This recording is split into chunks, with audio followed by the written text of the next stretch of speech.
Today, I wanted to go through a section of this chapter in a book. It's actually from the Moody Handbook on Messianic Prophecy. It's kind of a broad overview of the deity of the Messiah in the Old Testament. Part of the reason why I'm doing this video is, I don't know, partially as a test, partially because I haven't really been able to do the Mark series the way I want to. I don't really have time at the moment. And I want to do videos like this in the future. So if you already are subscribed to like my Patreon or Ko-Fi and stuff like that, and maybe eventually YouTube a subscription kind of thing, but I've been uploading articles and sections, like little parts of books and stuff like that, of things that I eventually want to do videos on, things that I've been reading, so on and so forth. Well, I've never really got to actually doing those videos. So this is actually the kind of thing that I will be doing, which is going through an article, not reading it verbatim, but kind of skimming through it and summarizing things and connecting ideas or whatever. So that's what this is going to be. And the way I usually do this is, like in my studying, I'll go one pass where I read everything and I'm highlighting as I move along, but I'm highlighting for the purpose of a second pass through where I reread what I've highlighted basically, because I could kind of just read what I've highlighted and more or less get the gist of what the argument is. So that's the way I highlight. And so you'll kind of see that as I move through this. Now, we'll just go ahead and pick up with the article itself. So the Hebrew term, Mashiach, which is translated as Messiah, it's used 39 times. The idea is the fulfillment and expectations of a coming ruler and eschatological king. Wallace here says the king was chosen, elect, and therefore honored. But later Judaism, the Messiah was not only a king, but an eschatological king, a ruler who would appear at the end of time. Rydelnik summarizes it this way: the best way of understanding the Bible as a whole is to see the Old Testament as predicting the coming of the Messiah and the New Testament as revealing him to be Jesus of Nazareth. The coming Messiah is understood to be divine. From the beginning, this is how it was understood. And the Messiah is God himself. And that's for two key reasons here. One, the Messiah was and is God with us, and thus must have been revealed as such. So that's the Emmanuel promise, the Isaianic concept. So if taken quite literally, if this child is God with us, then this child would be God with us. It would be God. The second, or actually continuing from that, the Messiah, according to the Old Testament, is clearly to be a supernatural person, and he's clearly possessed of attributes that are truly divine. Second, Jesus' own words seem to indicate that, properly interpreted, the Old Testament reveals that the Messiah would be a divine person.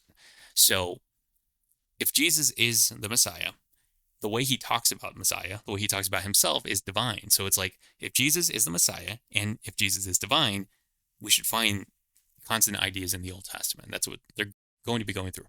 So they begin here with John 5, Christological hermeneutics. This is the episode where Jesus heals a lame man on the Sabbath. And Jesus says, my Father is still working, and I am also working. His opponents, because of this, his opponents say that he's calling God his own Father, so that's a problem. But even worse, is making himself equal with God. And so Jesus claimed to be doing works of the Father, including giving life in the resurrection of the dead and functioning as the judge on the day of judgment. This is really important if you think about it, because God is the only one that can truly give life, like in the ultimate sense, right? And not to quote Tupac, but if only God can judge, like in the ultimate sense, then what is Jesus doing giving life and then judging people? Again, in the ultimate sense, not just in the way like a judicial system has it. No, it's in the ultimate sense. So, I mean, that by itself indicates or implicates Jesus as God, because if his giving life and judging at the end, the day of judgment, if is the judge on the day of judgment, that has quite the implications for his identity. Now, they move on with a bit more of John 5, but counter to that, the experts in the scriptures, right, like the Pharisees and whatnot. So Jesus delivers a critique that they thought the scriptures were in themselves the words of life. They were wrong. Jesus is the life, and the scriptures testify to him. To read the scriptures and fail to see the Messiah in them is to fail to read the scriptures correctly. Of course, this is where Jesus says, if you believe Moses, you would believe me, ideas like that. But it's not just the enemies, of course, because you have even his own followers. After the resurrection, the road to Emmaus, they still didn't understand it, right? So this is where he goes, beginning with Moses, through all the prophets, the law of Moses, the prophets, and the Psalms must be fulfilled. Surely Jesus does not mean that every word in every verse in the scripture must be interpreted as an explicit reference to the Messiah, but that every text must be understood in light of him. I'm actually very interested in they have a bunch of articles on the Psalms. Among them is Robert Cole, who I cited him, and maybe went through the entire article, I think, on the Psalm 2 video. But I was very interested in Psalm 1 and 2 as an introduction to the Psalter. And that's quite interesting, because if you do it that way, and even I went all the way up to Psalm 8, and I feel like, man, it's such a great introduction to the Messiah. And I feel like ultimately it keeps coming back to Christ, to the Messiah, to this concept of the man, the blessed man. It's an individual person that later gets democratized to others, but ultimately it's about one person. And that is the ultimate lens, the filter through which you see the rest of the Psalter through. And this really is in line with all of that. Anyway, we're back. So the deity of the Messiah need not be defended through a handful of proof texts, but rather through the proper Christological reading of the entire scriptures. Nevertheless, they're kind of going to go through a number of texts here as establishing this idea and saying this is kind of the ultimate lens through which we're going to see things through. So they start with the proto-evangelium, which is roughly Genesis 3:15 and thereabouts. From the earliest traditions of Jewish and Christian exegesis onward, students of the Pentateuch had found references to the Messiah in the first 5 books of the Old Testament. Here they get into Adam and Eve, the fall, they eat from the tree, they're cast out, they listened, to the voice of the serpent, and there's all this fallout. There's judgment, so-called, on them. But they say this, that in the midst of all of this bad stuff, there is some good news, a proto-evangelium. In pronouncing judgment on the rebellion in the garden, God spoke to the serpent first, and then to the woman, and then to the man. To the woman, he promised increased labor pains and an unrequited desire for her husband's affection. I would quibble with some of this. In fact, let's go ahead and take a look at the scripture itself, because this is kind of, tangential to what we're talking about here, but it is worth looking at. I don't know. It always annoys me when I come across it. So generally, you're going to see it translated this way. To the woman, he said, I will surely multiply your pain in childbearing. In pain, you shall bring forth your children. Now, already, that's a really rough translation, because pain here, and as you can see, it shows up a different form of it, but it's the same word shows up there. It's actually the same word that gets used of Adam's, again, so-called curse or punishment. Cursed is the ground because of you in pain, which is odd. So I like that the ESV retains the symmetry, but in pain you shall eat of it all the days of your life. We don't eat in pain. That doesn't really make any sense. So let's see very quickly. Let's look at what the other translations do, because I forgot. King James would say, greatly multiply thy sorrow and thy conception. This is actually a really good translation. NLT, sharpen the pain of your pregnancy. Nope. Labor pains, intensify labor pains. Greatly multiply your sorrow and your conception. The New King James does it as well. So that's the second important part of this. So pain, not the best translation, because most translations would actually say something like, here, for what's going on with Adam, they'll use language like the concept of like working, like toil. So in toil you shall eat of it. So it's the idea that there's this struggle with the ground itself. The ground doesn't just yield its produce anymore. You have to kind of like work for it. So that's actually what's going on here. So it's not pain. It's not talking about how the reason why pregnancy is painful for a woman or something like that. The other thing is childbearing, and this is a poor translation, because if I were to actually, I can do this. Let me really quickly. I'm already taking too long here, but 64 results. Look at, okay, so 3:16 we have childbearing, conceive, pregnant, conceive, over and over. In fact, immediately following this, Genesis 3:16, Genesis 4:1 starts, and Adam knew Eve his wife, and she conceived and bore. Bore is actually the word that gets used in the next line, the next little stanza here. And in pain shall you, and again, it's the same word. It's not literal pain, again, in your toil, in your In fact, this word, if I'm not mistaken, doesn't this word, I'm pretty sure this is the language used of like when God grieves in Genesis 6. Yeah. And it grieved him to his heart. So it's that kind of concept. So it's not literal pain, and this is not childbirth. This is pregnancy. This is conception. So this is the beginning of the 9 months, not the end of the 9 months. Anyway, pardon the rabbit trail.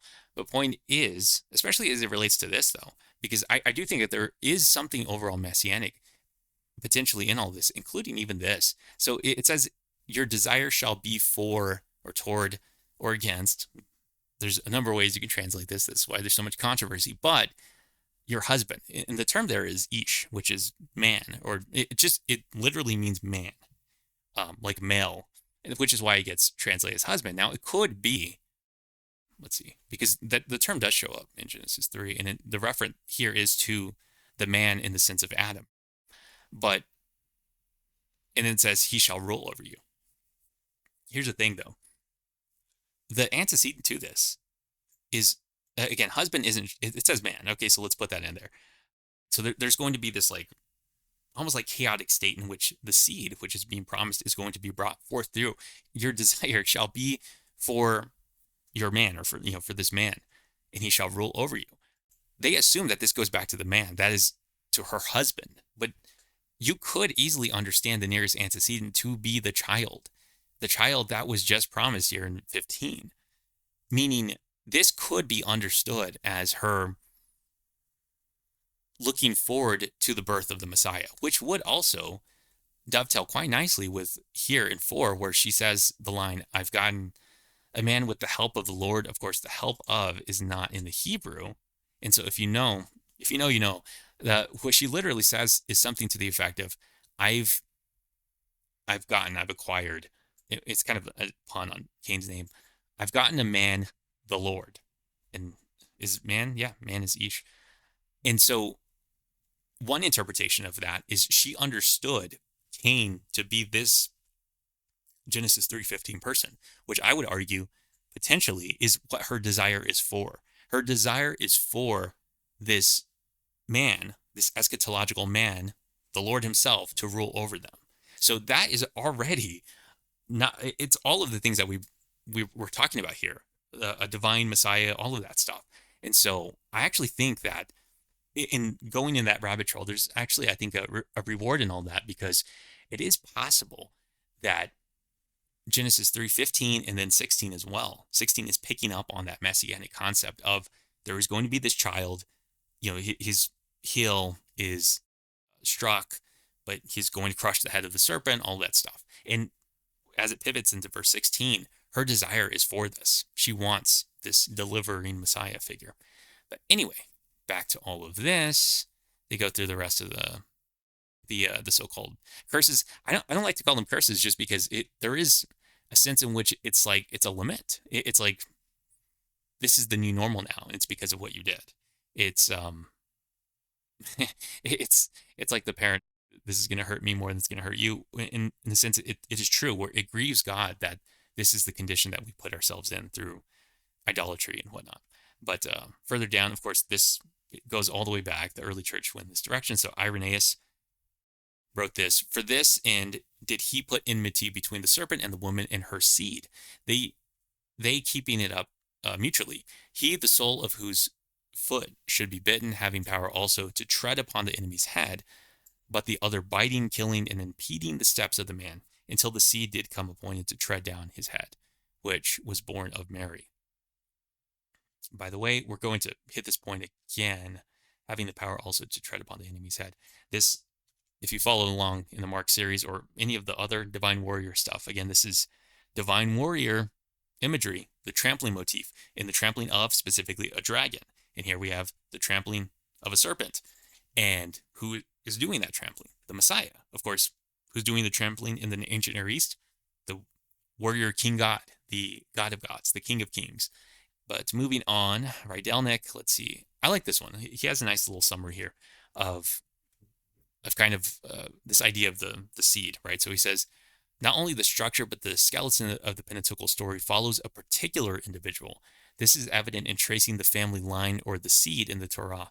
He is the seed that will descend from Adam, 3:15. The future king who will descend from Abraham, 17:6. The seed who will bless all nations, 22:17. Additionally, he is the lion from the tribe of Judah, the king who will rule over all people, 49:8-12. And the seed who will be a king with an exalted in-time kingdom. That's Numbers 24. So that's the whole Balaam episode, I believe. Ray Pritchard claims everything else in the Bible flows from these words in Genesis 3:15. Further, in Romans, the Apostle Paul appears to echo Genesis 3:15 as he anticipated this hope and expressed his confidence. The God of peace will soon crush Satan under your feet. That's very interesting because, like I said, this, I feel like, again, the crushing Satan under the feet, I do believe has divine warrior resonances. In fact, I read, I think it was, it might have been a dissertation. There was something that actually somebody went through divine warrior in Paul, in Romans, I think specifically. So I need to go through some of that. But what's interesting is, okay, if Paul is thinking this stuff, and yes, tying it obviously to Genesis 3:15, but if it carries with it divine warrior motifs, again, what do we have? We have a divine Messiah. But also in the other direction, because of this divine Messiah, we have theosis. We have believers partaking in the crushing of the dragon under our feet. So because of what the Messiah does, he places the enemy under our feet, under the believer's feet. You get this kind of stuff in Revelation as well, to him who overcomes, stuff like that. So very, very interesting use of divine warrior motif by Paul there. And let's see, we'll just continue on. I like this portion as well. If the rebellion in the garden was at the instigation of a usurper, right, the serpent, the redemption could only come through someone who has the right to the garden, who could only be the creator, right? So the creator of all, owner of the garden. So it's his right to redeem, what's happened. So the only other option would be a human, one created in the image of God, but image bearers of God had forfeited their place. Yet redemption will come through the one who is both the image of God and also God himself.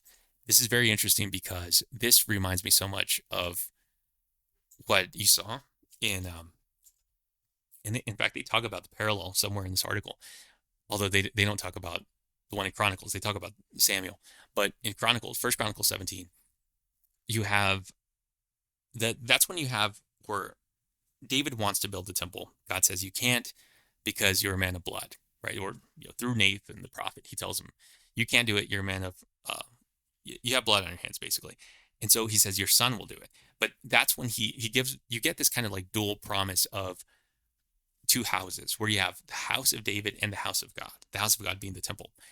And so he's saying you're going to build for me a house, aka a temple, but I'm going to build you a house. Again, the immediate fulfillment of this is Solomon building the temple, right? So each of them gets a house built.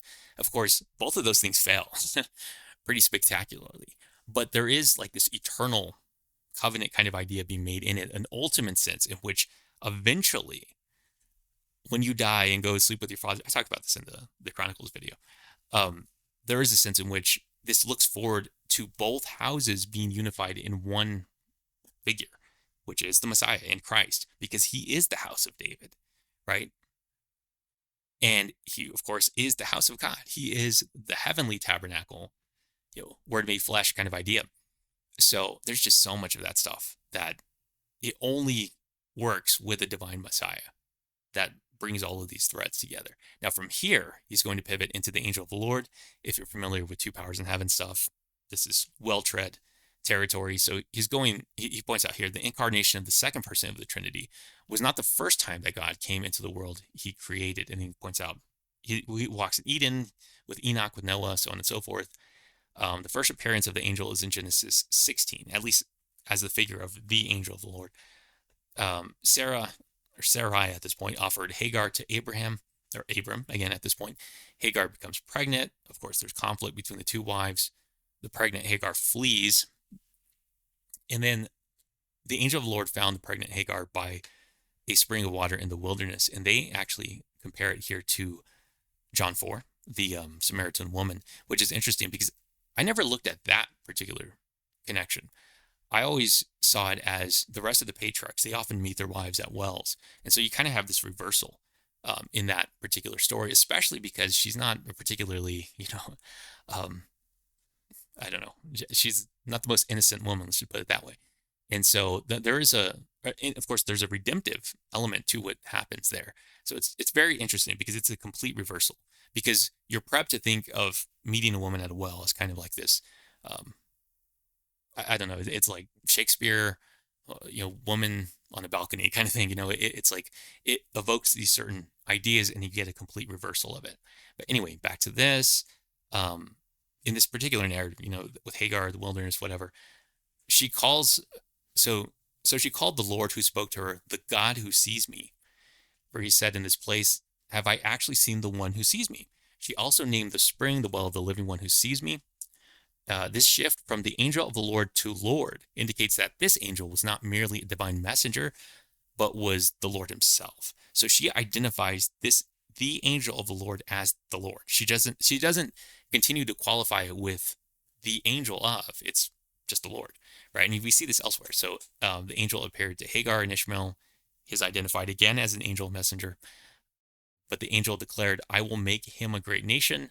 The angel spoke for himself and called himself God. Genesis 31, he calls himself the God of Bethel. This kind of has a bit of a callback. Genesis 28, Yahweh said to him, I am Yahweh, the God of your father Abraham and the God of Isaac. I will give you and your offspring the land that you are now sleeping in. Thus the angel claimed to be Yahweh. And the fathers exhibit a consensus that Yahweh is manifested through all the Old Testament theophanies, angel of Yahweh, burning bush, cloud and fire, son of man, others, by the pre-incarnate word, just as God is made visible in the New Testament through the incarnate word.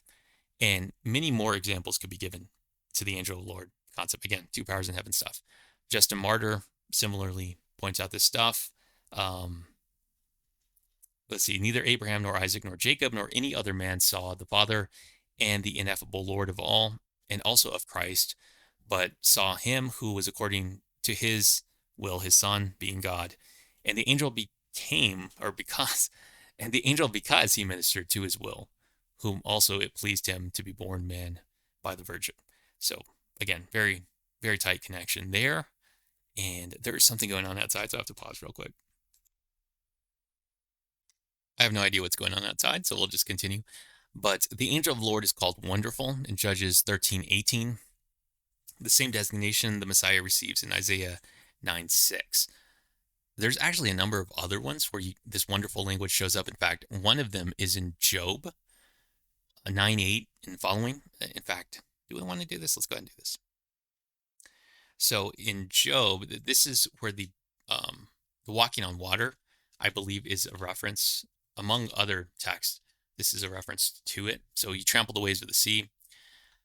He made the bear and Orion, the Pleiades, so the constellations, all this stuff. Who does great things beyond searching out, marvelous things beyond number? He passes by me, I see him not. He moves on, but I do not perceive him. What's interesting about that, of course, is it this great things? No, it's marvelous. I'm sorry. So this is that same language, but this also, again, he passes by me, and I see him not. Of course, in Mark, when Jesus intends to pass by them, walking on the water, they ask, "Who is it?" Ego eimi. Literally, he says, "I am." So there's so many resonances there. It's very interesting, and it shows up a couple of other places as well, which I also find very interesting. But back to this. So we have that connection. The judges, the angel of the Lord. That's actually the birth of Samson that they're talking about there. And so let's see. And then Zechariah 12:8. And I've not read enough. I need to study Zechariah further because I feel like 12 through 14 because chapter 13 is pretty short. It's like 9 verses. And then chapter 14 is actually Feast of Tabernacles. If you follow along with Mark, that's kind of significant because that's divine warrior stuff. But what's interesting is this here. Well, that was the larger point I was going to make, is that it may be that what they're quoting here in Zechariah is part of that context to chapter 14, which again has an explicit Feast of Tabernacle, like an eschatological Feast of Tabernacles, where God dwells with the people and stuff like that. So anyway, this is Zechariah 12:8. On that day, the Lord will defend the inhabitants of Jerusalem, so on and so forth. And he says, the house of David will be like God, like the angel of the Lord before them. Very interesting. 2 verses later, the speaker is identified. Then I will pour out a spirit of grace and prayer on the house of David and the residents of Jerusalem, and they will look at me whom they pierced. Only the Messiah, the second person of the Trinity, could be in view here. Of course, this look on me whom they pierced, very interesting, because obviously you're thinking crucifixion stuff, but in the New Testament, like in Revelation, it comes up. And even this, because part of the broader context, it talks about the mourning for the Son, the only Son, and that language is very unique, gets used sparingly, but it has messianic adjacent implications. So the angel of the Lord is a messenger who has come from the Lord, who is the Lord himself. The differentiation between the Lord and the angel implies plurality within the Godhead, early evidence of the Trinity. This is very Heiser-esque, because Heiser would talk about this and say that people go to different places to try to argue the origins of the Trinity and so on and so forth. And those are fine, but he would often point this out, that really it's born out of like this two powers theology. And really what you're doing is you're saying, okay, in the Old Testament, we had the invisible God, the visible God. Again, angel of the Lord, whatever, the Father. And when you get to the New Testament, it's like, well, the second member of the Trinity, the angel of the Lord, becomes, human. And then you loop in the Spirit with that. So it's like the same way the angel of the Lord is the Lord, but they're not like, it's not like one, like a monad kind of thing, or it's not modalism, because there are times when it's like they interact with each other, or they're spoken of in a way that they are actually differentiated, but they're still considered the Lord. And you get that kind of thing in the New Testament between the Father, the Son, and the Spirit. And so that's really kind of the origin of the thinking of Trinitarianism. It comes from the Old Testament, where you have this kind of plurality already. So let's see down here, that the angel is the second person is further indicated when Jesus, the Messiah, explicitly identified himself as one sent from the Father. The Lord sent the angel, the Lord sent Jesus. By the way, they could have, they cite here John 13:20, 17, 18, 20, 21. They could have actually cited John 10, because I was recently talking to somebody about this. James Hamilton's work on Psalm 82. So it's one of the very, very few, especially published, that takes a supernatural view of Psalm 82. So the gods are actual supernatural entities in Psalm 82. But the way he defends it, Hamilton is pointing out here, it's just very interesting, because Jesus is sent from the council here. So that, of course, implies pre-existence, right? So he's not just one of the gods of the council. He is the God of the council, right? So it has this really high Christology that sadly so many people miss, because they're so quick to jettison the supernatural view of Psalm 82 because it makes them uncomfortable because of, polytheism or whatever. And it's unfortunate, because it is one of the best passages for Jesus' pre-existence and his divinity in that particular passage. But so many people just miss it. Like I've seen that one British dude, he debated David Wood, and his name is eluding me at the moment, but he actually goes to Psalm 82, and of course he takes that view. Sadly, so many people take it, and it's just frustrating to see critics of Christianity go to a passage that's one of the best defenses of Jesus' divinity and try to use it, because sadly so many people fall into that trap. But anyway, the deity of the Messiah in the prophets. So now they're going to hit some other texts. We'll try to pick up the tempo here. Isaiah 7, because generally I some people will complain I'm maybe going too fast, but the articles, I tend to put this stuff up so you can read it yourself. I'm just trying to summarize for myself here. So anyway, Isaiah 7, of course, this is Ahaz, King Ahaz. He's supposed to ask for a sign. He doesn't want to ask for a sign. And so, of course, this is the virgin will conceive, have a son. His name will be Emmanuel. God with us, that kind of idea. He says the language of Isaiah 7:14 transcends this historical situation. So he's saying there's kind of this immediate fulfillment, but there's something more. Isaiah 9, the prophet describes a future day of light, life and deliverance, peace and prosperity through a child, a son. Of this son, on whose shoulder will rest government, Isaiah declares he will be named Wonderful Counselor. Of course, that is our wonderful language that we looked at earlier, like in Job and so on and so forth. Judges, Mighty God, Eternal Father, Prince of Peace.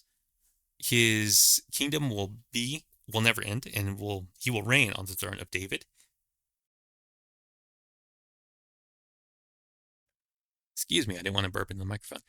A clear reference to the promise of an eternal kingdom promised to David in 2 Samuel 7 and Psalm 89. Again, compare 1 Chronicles 17. Since only God is eternal, this could only be a reference to the Messiah, God with us. The names are divine names, including the explicit designation Mighty God, El Gabor. As Schaeffer observes, incomparable titles are here ascribed to that unique person who is never duplicated in heaven or on earth, who combines both humanity as a child born and deity as a son given. He is here said to be Wonderful Counselor and Mighty God and Father of Eternity and the Prince of Peace.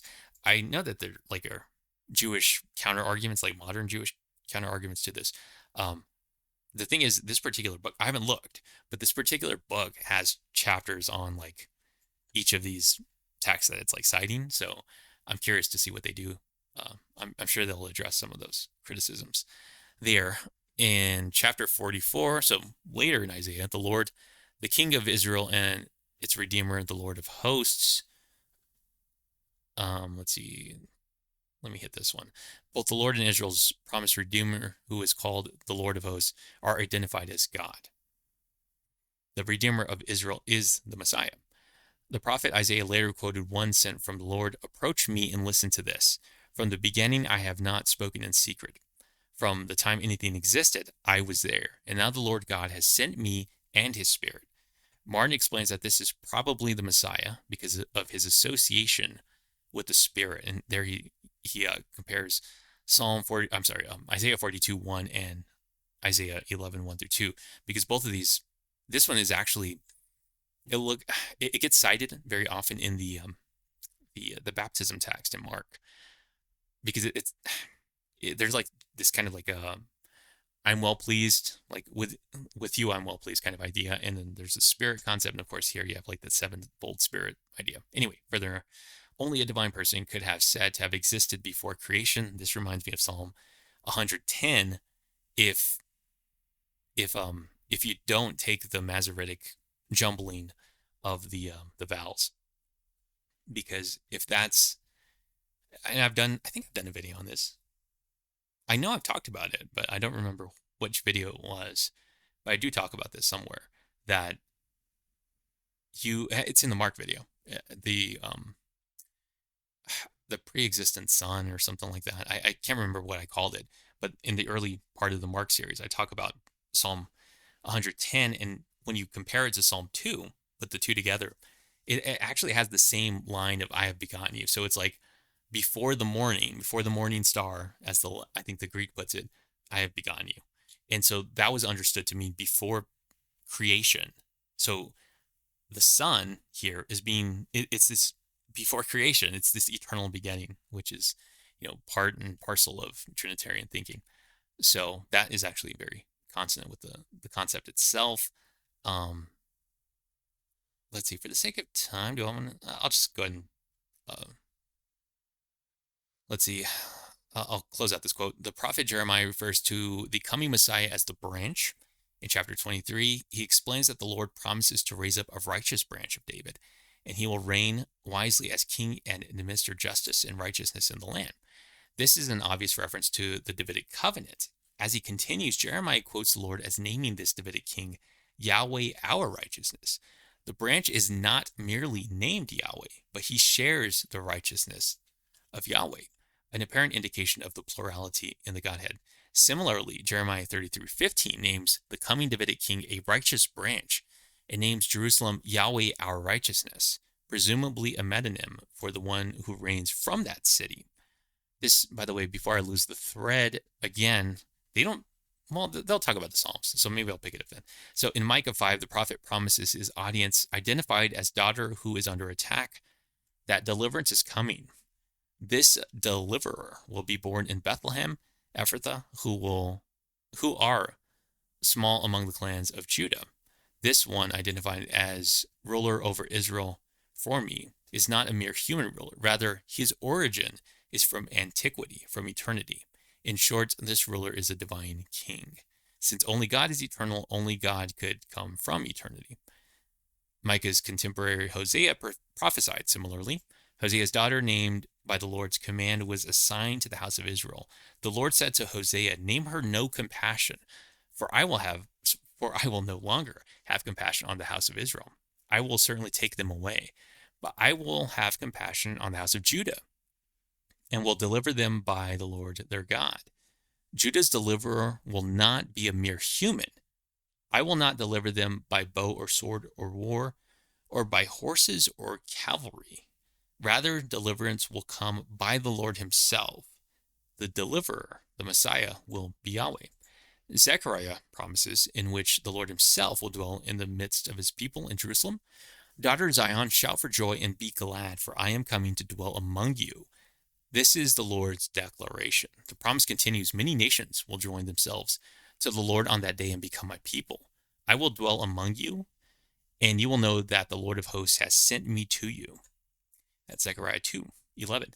When this happens, when the Lord himself comes to the earth and lives among the people, that people will include not only Israel and Judah, but people of all nations, thus fulfilling the promise made to Abraham, that all peoples will be blessed through his seed, the Messiah. Of course, we also get this at the end of Zechariah, where we have even the nations are participating in the Feast of Booths.